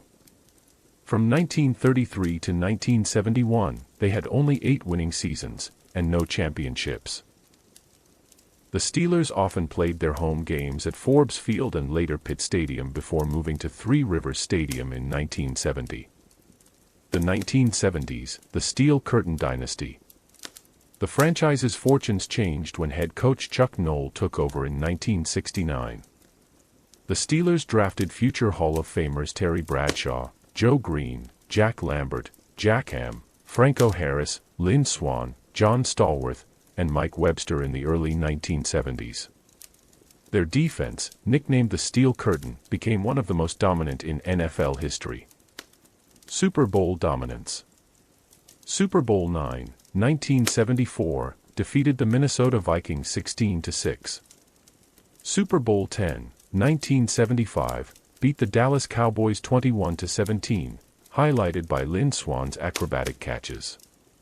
Super Bowl XIII, 1978, won 35-31 against the Cowboys in a rematch. Super Bowl XIV, 1979, beat the Los Angeles Rams 31-19, becoming the first team to win 4 Super Bowls. This run cemented the Steelers as the NFL's team of the decade. The 1980s, a transition era. With many stars retiring, the Steelers entered a rebuilding phase. They remained competitive but failed to return to the Super Bowl. Chuck Noll's leadership kept the team stable, and the Steelers continued to draft well, setting up for future success. The Bill Cowher era, 1992-2006. Bill Cowher took over as head coach in 1992 and immediately restored Pittsburgh to contender status. The Steelers made multiple playoff appearances, known for smashmouth defense and a strong running game. In Super Bowl XXX, 1995, they lost to the Dallas Cowboys 27-17. The Cowher era was defined by consistency, with Pittsburgh making the playoffs in 10 of his first 15 seasons. Super Bowl XL, 2005 season. In Jerome Bettis' final game, the Steelers defeated the Seattle Seahawks 21-10, giving Cowher his first championship. The Mike Tomlin era, 2007-present. Mike Tomlin became head coach in 2007, continuing the franchise's tradition of stability. Pittsburgh has had only 3 head coaches since 1969. Super Bowl XLIII, 2008, the Steelers defeated the Arizona Cardinals 27-23, with Santonio Holmes making a game-winning toe-tap catch. Super Bowl XLV, 2010, they lost to the Green Bay Packers 31-25. The Tomlin era has been marked by playoff appearances, competitive teams, and a focus on defense and discipline. Team identity and legacy. Super Bowls, 6 wins, tied for most in NFL history, in 8 appearances. Playoff appearances, over 30 in team history. Rivalries, the Baltimore Ravens rivalry is among the fiercest in modern football, alongside long-standing rivalries with the Cleveland Browns and Cincinnati Bengals. Cultural symbol, the terrible towel, created by broadcaster Myron Cope, is a game-day staple and worldwide symbol for Steelers fans. Pittsburgh football philosophy. From the Steel Curtain to modern-day defenses, the Steelers are known for tough, physical play, building through the draft, coaching stability and player loyalty. Part 20, The Green Bay Packers. A legacy of tradition and triumph. Origins and community roots, 1919-1920s. The Green Bay Packers were founded in 1919 by Earl Curly Lambeau and George Calhoun. The team was sponsored by the Indian Packing Company, inspiring the Packers name. They joined the NFL in 1921, making them the 3rd oldest franchise in the league. Green Bay, Wisconsin, with a population of just over 100,000 today, remains the smallest city to host an NFL team, and yet boasts one of the most passionate fan bases. The Packers are unique in American sports as the only publicly owned, non-profit professional sports team in the United States, with hundreds of thousands of shareholders. The Lambeau era, 1921-1949. Under Curly Lambeau, the Packers won 6 NFL championships before the Super Bowl era, 1929, 1930, 1931, 1936, 1939, 1944. Known for innovative passing strategies during an era dominated by running games. Lambeau Field, the team's iconic stadium, was named in his honor in 1965. The Lombardi Glory years, 1959-1967. When Vince Lombardi took over in 1959, the Packers became a football powerhouse. Lombardi's mantra, "Winning isn't everything, it's the only thing," became legendary. The team won 5 NFL championships in 7 years, including the first 2 Super Bowls. Super Bowl I, 1966, defeated the Kansas City Chiefs 35-10. Super Bowl II, 1967, beat the Oakland Raiders 33-14. Lombardi's Packers were known for a punishing running game, led by Paul Hornung and Jim Taylor, and a fearsome defense. Struggles and rebuilding, 1970s, 1980s. After Lombardi's departure, the Packers endured 2 decades of mediocrity. The team made the playoffs only twice between 1968 and 1991. Despite the struggles, stars like James Lofton and John Brockington kept the franchise relevant to fans. The Brett Favre and Rebirth era, 1992-2007. Everything changed when quarterback Brett Favre arrived in 1992. Under head coach Mike Holmgren, the Packers returned to glory, winning Super Bowl 31, 1996, against the New England Patriots, their first since Lombardi. They also reached Super Bowl 32, 1997, but lost to the Denver Broncos. Favre became the NFL's Iron Man, starting 297 consecutive games for Green Bay. The Aaron Rodgers era, 2008-2022. When Favre departed, Aaron Rodgers took over, continuing Green Bay's tradition of elite quarterback play. Super Bowl 45, 2010, the Packers defeated the Pittsburgh Steelers 31-25, with Rodgers winning Super Bowl MVP. Rodgers won 4 NFL MVP awards and led the team to consistent playoff appearances. His tenure included dramatic playoff moments, such as the Hail Mary games and NFC Championship thrillers. Transition to the Jordan Love era, 2023-present. With Rodgers traded to the New York Jets in 2023, Jordan Love became the starter, marking a new chapter for the franchise. The Packers aim to continue their tradition of quarterback excellence while rebuilding around young talent. Cultural impact and traditions. The frozen tundra, Lambeau Field is famous for brutal winter games, most notably the 1967 Ice Bowl against the Dallas Cowboys. Cheeseheads, fans proudly wear foam cheese hats as a symbol of Wisconsin pride. Public ownership, the team holds periodic stock sales, allowing fans to own a piece of NFL history. Legacy. NFL championships, 13 total, most in NFL history, including 4 Super Bowls. Hall of Famers, over 25, including Lombardi, Bart Starr, Favre, and Rodgers. Rivalries. The Chicago Bears rivalry is the NFL's oldest, dating back to 1921. The Green Bay Packers are more than a football team, they are a community institution, a symbol of small-town pride competing on the sport's biggest stage, and a bridge between the NFL's past and future. Now that that's finished, let's jump over and take a look at some fun facts referencing the NFL and its history. Let's jump straight into it. Founding and early history. The NFL was founded in 1920 as the American Professional Football Association, APFA, before adopting the National Football League name in 1922.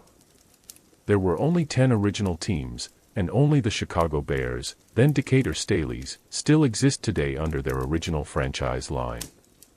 The first NFL season had no playoffs, the champion was simply the team with the best record.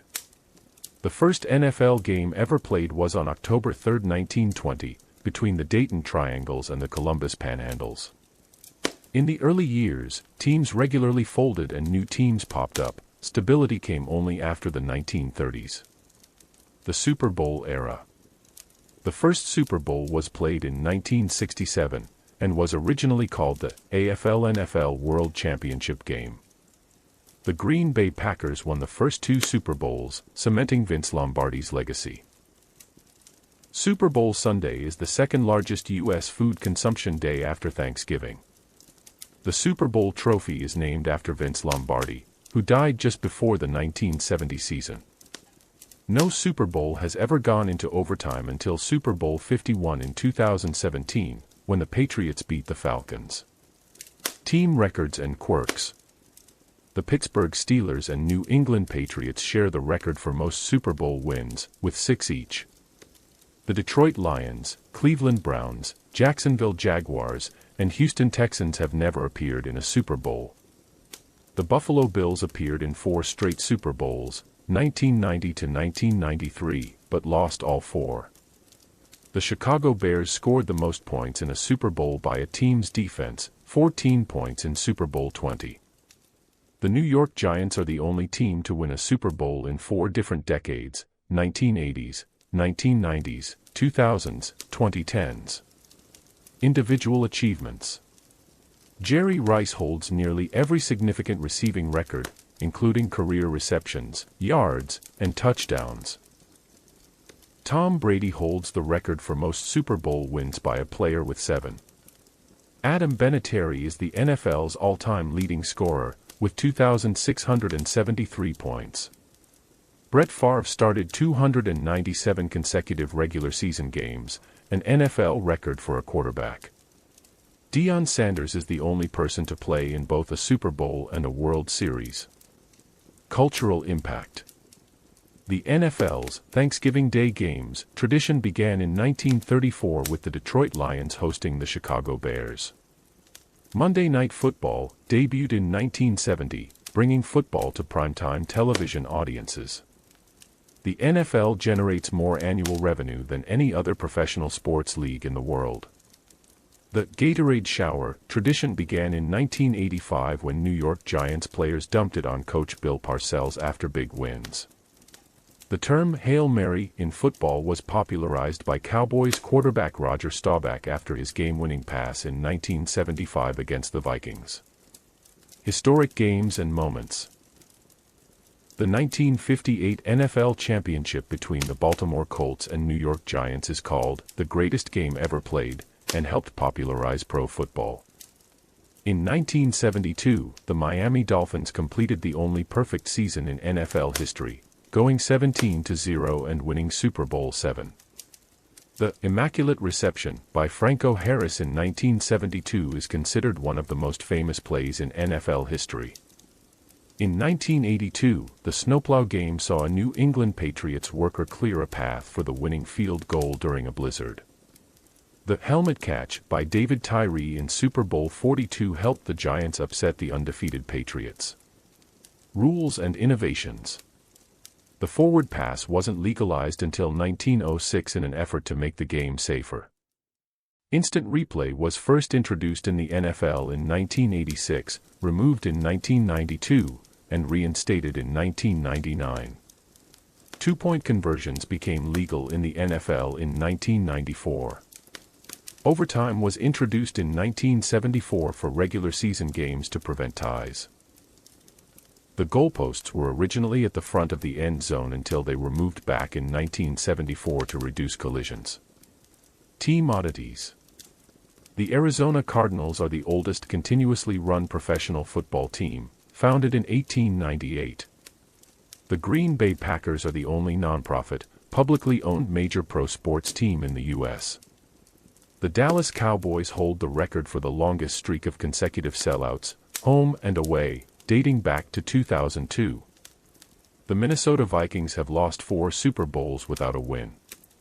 The Seattle Seahawks are the only team to have played in both the AFC and NFC championship games. Player quirks and records. Gale Sayers scored 6 touchdowns in a single game in 1965, a record still tied but not broken. Tony Dorsett holds the record for the longest run from scrimmage, 99 yards in 1983. George Blanda played until he was 48 years old, the oldest player in NFL history. LaDainian Tomlinson scored 31 touchdowns in 2006, still the single-season record. Cordell Stewart was nicknamed for playing quarterback, wide receiver, and running back. Culture and traditions. The NFL draft began in 1936, and the first player ever drafted was Jay Berwanger, who never played in the league. The wave was first widely popularized at NFL games in the 1980s. The "terrible towel" was created in 1975 for Pittsburgh Steelers fans. The Lambeau Leap was started by Leroy Butler in 1993 after scoring a touchdown. The NFL's Pro Bowl has been held in multiple locations, but it spent 3 decades in Hawaii. NFL Fun Facts, Part 3, Facts 51 to 75. Historic milestones. The first televised NFL game aired in 1939 between the Philadelphia Eagles and the Brooklyn Dodgers. The AFL-NFL merger was completed in 1970, creating the modern NFL structure. The first Super Bowl in 1967 was called the AFL-NFL World Championship Game, before the name Super Bowl stuck. The first game played after the September 11 attacks took place on September 23, 2001, after a 1-week pause. The NFL celebrated its 100th season in 2019, marking a century since its founding in 1920. Super Bowl trivia. The Pittsburgh Steelers and New England Patriots are tied for the most Super Bowl wins, with 6 each. The Buffalo Bills appeared in 4 consecutive Super Bowls, 1990 to 1993, but lost all of them. The Super Bowl is the most-watched television event in the United States every year. Super Bowl commercials have become as famous as the games themselves, with some costing over $7 million for 30 seconds. The San Francisco 49ers are undefeated in Super Bowls played in the 1980s and early 1990s. Records and feats. Jerry Rice holds the all-time records for receptions, receiving yards, and receiving touchdowns. Emmitt Smith is the NFL's all-time rushing yards leader with 18,355 yards. Brett Favre started 297 consecutive regular season games, the longest streak for a quarterback. Don Shula has the most wins as a head coach in NFL history, with 347. Adam Vinatieri is the NFL's all-time leading scorer with 2,673 points. Unique seasons and stats. In 1943, the Philadelphia Eagles and Pittsburgh Steelers temporarily merged into the Steagles due to player shortages in World War II. In 1987, NFL owners used replacement players during a players' strike for 3 weeks. Devin Hester is considered one of the greatest return specialists, holding the record for most return touchdowns. The 2011 Green Bay Packers went 15-1 but lost their first playoff game. Tom Brady has appeared in 10 Super Bowls, more than any NFL franchise except the Patriots. Fan and stadium facts. The Dallas Cowboys' AT&T Stadium has one of the largest video boards in the world. The Seattle Seahawks' 12th man is famous for creating some of the loudest stadium noise in sports. The Kansas City Chiefs' Arrowhead Stadium holds the record for loudest stadium crowd noise at 142.2 decibels. Lambeau Field, home of the Green Bay Packers, is the oldest continually operating NFL stadium. The Oakland Raiders fans were famous for their Black Hole section, known for intense costumes and energy. Team histories. The Green Bay Packers are the only nonprofit, publicly owned team in the NFL. The Chicago Bears and Arizona Cardinals are the only teams still in the league from its founding in 1920. The Cleveland Browns' history is unique. Their franchise moved to Baltimore in 1996, becoming the Ravens, but the Browns' name, colors, and history stayed in Cleveland. The Houston Texans are the newest NFL team, joining in 2002. The New York Giants have won more NFL championships, pre-Super Bowl and Super Bowl combined, than most teams in history. Rivalries. The Packers vs. Bears rivalry is the oldest in the NFL, dating back to 1921. The Cowboys vs. 49ers rivalry was one of the defining matchups of the 1990s. The Steelers vs. Ravens rivalry is known for being one of the most physical in football. The Jets vs. Patriots rivalry intensified during the Bill Parcells and Bill Belichick coaching changes. The Raiders vs. Chiefs rivalry is one of the fiercest in the AFC. Unusual NFL moments. In 1982, a snowplow operator cleared a spot for a Patriots kicker to make the game-winning field goal. In 2002, the infamous tuck rule game between the Raiders and Patriots changed NFL replay history. The 1979 Buccaneers started 5-0 after going 0-26 to begin their franchise history. In 1993, the Cowboys lost their first 2 games without Emmitt Smith, then went on to win the Super Bowl after he returned. The Miami Dolphins' 1972 perfect season remains the only undefeated Super Bowl winning season. International NFL history. The first regular season NFL game played outside the U.S. was in Mexico City in 2005. The NFL began its international series in London in 2007. The Jacksonville Jaguars have played at least one home game in London nearly every year since 2013. In 2022, the NFL played its first regular season game in Germany. The Buffalo Bills played regular season games in Toronto from 2008 to 2013. NFL and pop culture. The Super Bowl halftime show has featured stars like Michael Jackson, Beyoncé, and Prince, becoming a major entertainment event. The Vince Lombardi Trophy, awarded to the Super Bowl winner, is made by Tiffany & Company each year. NFL players have appeared in movies, TV shows, and commercials, with some, like Terry Crews, becoming full-time actors. The Madden NFL video game franchise has been released annually since 1988 and has become part of NFL culture. The Madden curse refers to the belief that players featured on the game's cover often experience a decline in performance or injury the following season. Draft and rookie facts. The first NFL draft was held in 1936, with 9 rounds and 81 picks. The first player ever drafted was Jay Berwanger, who never played in the NFL.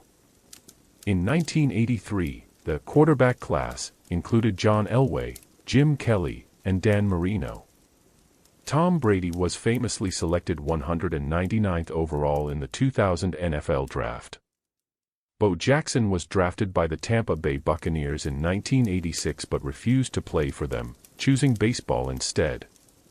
Coaching records. Don Shula holds the record for most regular season wins by a head coach, 328. Bill Belichick has the most Super Bowl wins as a head coach, 6. Vince Lombardi won 5 championships in a 7-year span with the Packers. George Halas coached the Chicago Bears for 40 seasons. Andy Reid is one of the few coaches to win 100 games with 2 different teams, Eagles and Chiefs. Stadium facts. Lambeau Field, home of the Packers, is the oldest continually operating stadium in the NFL. The Dallas Cowboys' AT&T Stadium features one of the largest HD video boards in the world. Allegiant Stadium in Las Vegas, home of the Raiders, has a retractable field. SoFi Stadium in Los Angeles is the most expensive stadium ever built, costing over $5 billion. The MetLife Stadium in New Jersey is shared by 2 NFL teams, the Giants and Jets. Playoff records. The Pittsburgh Steelers and New England Patriots are tied for the most Super Bowl wins, 6 each. The Buffalo Bills are the only team to reach 4 straight Super Bowls, and lose all 4, 1990 to 1993. The Minnesota Vikings have lost all 4 of their Super Bowl appearances. The New England Patriots hold the record for the largest Super Bowl comeback, 28-3 against the Falcons in Super Bowl 51. The Chicago Bears won the largest margin of victory in an NFL championship game, defeating the Washington Redskins 73-0 in 1940. Player milestones. Jerry Rice holds nearly every major receiving record in NFL history. Emmitt Smith is the NFL's all-time leading rusher with 18,355 yards. Brett Favre started 297 consecutive regular season games, a record for quarterbacks. Adam Vinatieri holds the record for most career points scored. Ray Lewis is the only player in NFL history to be named Super Bowl MVP and NFL Defensive Player of the Year in the same season. Special teams and kicking.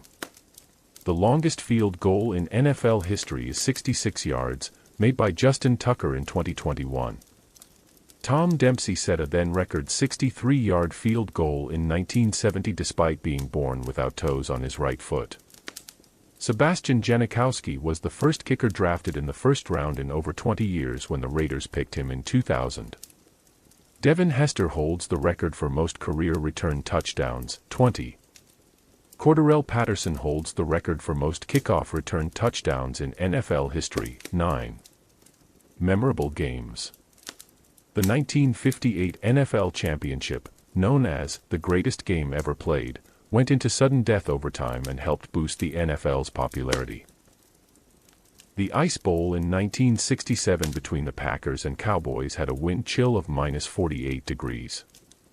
Super Bowl 51 in 2017 marked the first overtime in Super Bowl history. In 2007, the Patriots became the first team to complete a 16-0 regular season. The 2011 playoff game between the Broncos and Steelers ended on the first play of overtime with an 80-yard touchdown by Tim Tebow.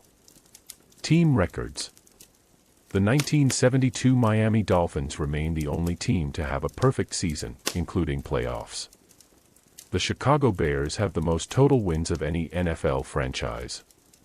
The Dallas Cowboys have the most consecutive winning seasons, 20 from 1966 to 1985. The Tampa Bay Buccaneers had the worst season ever in 1976, going 0-14. The New York Jets' only Super Bowl victory came in Super Bowl III in 1969. League changes. The NFL and AFL merged in 1970, creating the modern two-conference structure. The salary cap was introduced in 1994 to promote parity among teams. Instant replay was first introduced in 1986, removed in 1992, and reinstated in 1999. Overtime rules have been modified several times, most recently in 2022 for playoff games. The NFL expanded to a 17-game regular season in 2021. Miscellaneous. The Vince Lombardi Trophy is made by Tiffany & Company and costs around $50,000 to produce. NFL game balls are made of cowhide from a single supplier in Ohio. The Gatorade shower tradition began in the mid-1980s with the New York Giants. The NFL once fined players for wearing non-standard sock lengths. Peyton Manning is the only starting quarterback to win Super Bowls with two different teams, Colts and Broncos. Draft and player development. The NFL draft began in 1936 with 9 teams participating. The first player ever drafted was Jay Berwanger, but he never played in the NFL. The modern draft has 7 rounds, but it once had as many as 17. Mr. Irrelevant is the nickname given to the last player drafted each year. Tom Brady was famously drafted 199th overall in 2000. The NFL Scouting Combine became a central pre-draft event starting in 1985. Deion Sanders once attended the draft and famously left early because he knew he'd be selected quickly. Bo Jackson refused to play for the Buccaneers after being drafted and instead played baseball before joining the Raiders. The supplemental draft allows teams to pick players who missed the main draft for eligibility reasons. In 1989, 4 of the top 5 draft picks became Hall of Famers. Coaches and strategy. Bill Belichick has the most Super Bowl wins as a head coach, 6. Don Shula holds the record for most regular season wins by a head coach, 328. Vince Lombardi never had a losing season as a head coach. George Halas, one of the NFL's founders, coached the Bears for 40 seasons. Paul Brown introduced the practice squad concept. Tom Landry wore his signature fedora in every game he coached. Andy Reid is known for his innovative offensive schemes.